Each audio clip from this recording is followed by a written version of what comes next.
Hi guys, this is Alani Bongs TV. Ito guys, magbe-breakfast ako guys. Samahan nyo ako habang nagchichikahan. Hi guys, wala kasing pasok. Medyo late na yung aking wake up breakfast. Pahinga muna. Ito ako ngayon sa house para mamaya magawa na ng work, maglaba, maglinis. Yan guys. Ito, chika-chika muna tayo habang nagbe-breakfast. Magkape muna tayo. Ito, gumawa ako ng sandwich na may jello, peanut butter with jello. Guys, medyo, yung ano niya, yung jello niya, hindi naman siya matamis. Sugar free, pati yung peanut butter. Yan. So, ang atin guys, itong buhay namin dito, breakfast sa umaga, minsan pagka ang work mo hourly lang, hindi stay in, nandito ka sa bahay, breakfast muna, yan. Tapos, after niyang breakfast, ayan, karipas na ng ligo, tapos prepare na ng pagpasok. Pero ngayon guys, wala akong pasok, kaya ito medyo chika-chika kasi wala namang pasok. Guys, ganito ang buhay namin dito, mga caregiver. Solo-solo, luto mo, kain mo, linis mo, dumi mo, ganyan. Kaya, ito. Diba? Medyo, almusal muna ng ganito lang, light lang na breakfast. Isang bread, isang cup of coffee. Okay na yun, guys. Ayan. Medyo, malamig-lamig na yung aking bread kasi kanina ko pa to niluto. Habang naghilamos, yan. Na-prepare ko na muna yung pagkain ko bago ako maghilamos. Ayan. Guys, kain tayo. Oh, meron akong kape dito. Ayan.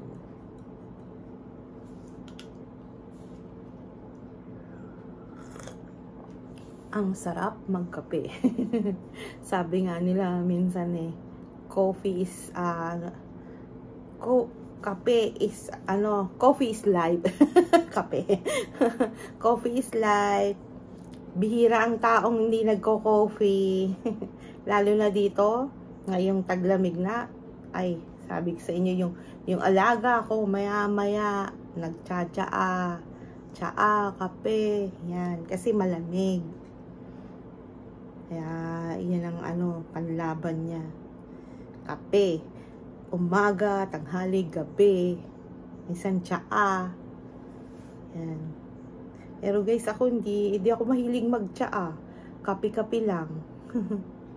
Eh, yung kape ko walang sugar. Kahit creamer lang siya, okay na yun. Kasi parang malasahan ko lang yung lasa ng kape. Dati, guys, pag nagkakape ako, dalawang 2 teaspoon siya. Tapos, yung milk niya, yung milk, powder milk, yung Coffee Mate, ginagawa ko 4 na scoop. Yung kutsarita, ganun. Tapos, nalagyan ko dati ng sugar kasi hindi ko pa alam na may diabetes ako. Naglalagay ako ng 1 kutsarang asukal. O, dami na yun, di ba? Katabis na yun.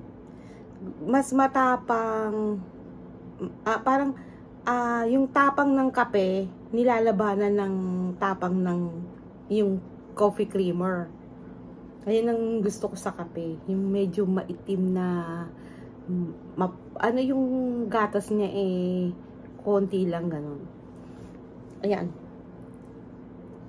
Kontento na ako doon guys.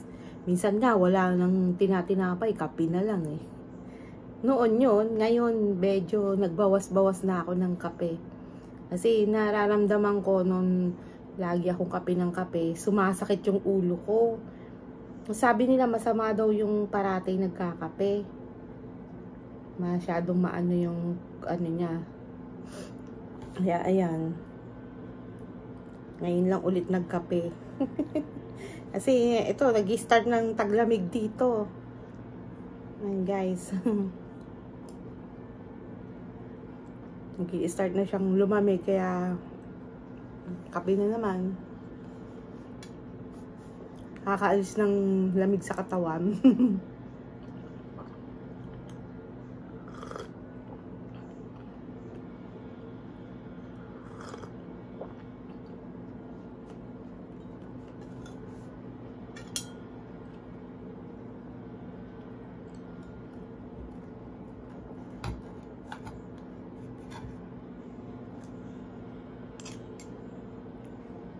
Dati hindi ako mahilig magpalaman ng ganito, yung peanut butter with jello.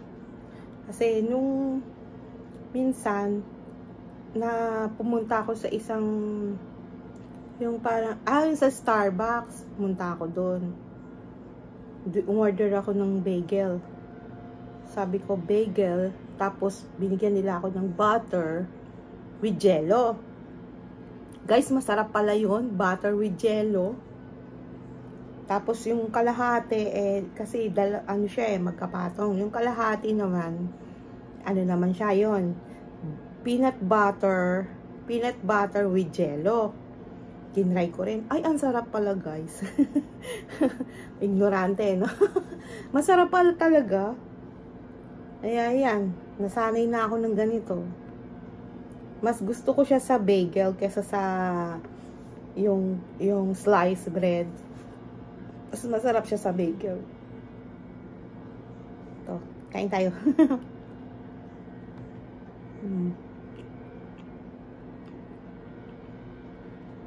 Ano na yung mainit siya. Tapos marami siyang butter. Na lusaw yung butter, ganyan. Tapos lagyan mo siya ng jello. Kahit anong klaseng jello. Masarap guys. Sa kape. Samaan mo ng kape.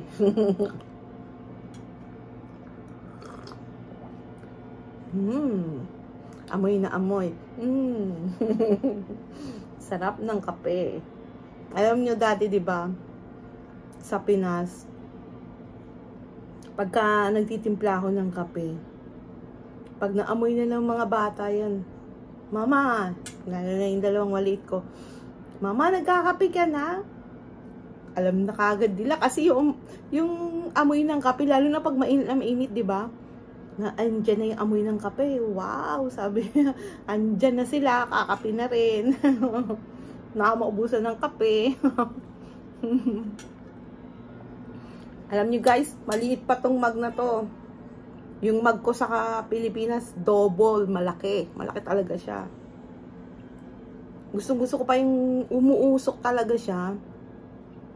Pag nagkakape ako, kasi naamoy ko pa yun, yung kape.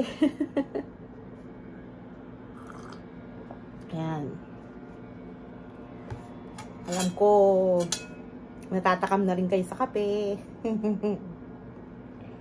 Halina magkape. Ba guys? Ayan.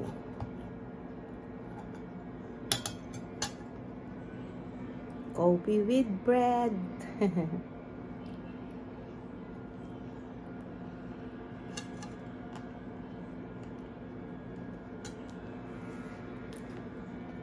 Pero guys, doon sa atin, pag nagkakape ako, alam nyo ba yung toast bread? May nabibili ng ano yun tasty siya, na may butter and sugar. Naka-plastic lang siya. Bumibili ako noon. Sa gabi pa lang bumibili na ako kasi gustong-gusto nila yon sa kape, sasawsaw nila. Sabi ko, ba't isinasawsaw nyo pa? Edi yung lutong ng tinapay, nawawala. Lumalambot. Gusto daw nila yon.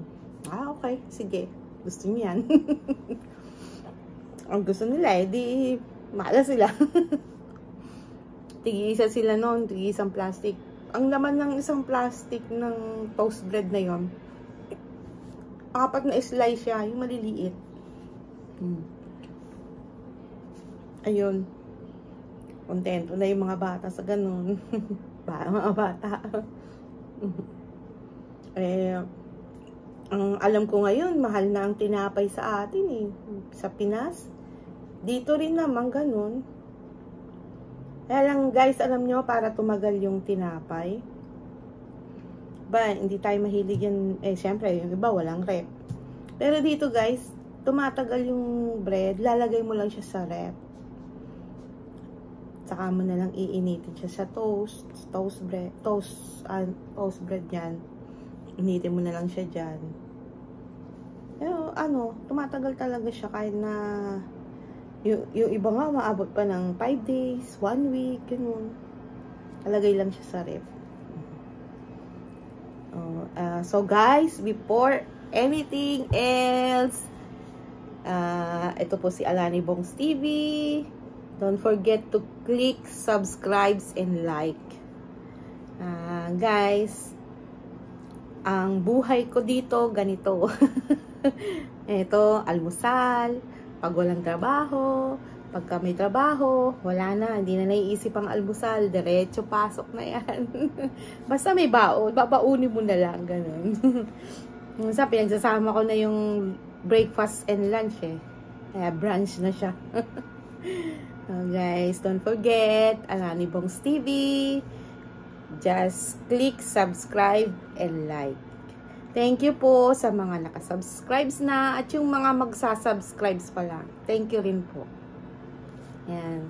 See you on my next video guys. Lagi nating tatandaan na ang kalusugan ay ating sandata sa ating tinatahak na journey. Sa ating kinabukasan, para sa ating pamilya. Lagi tayong maging malakas para sa kanila. See you on my next video. Bye guys. Thank you for watching.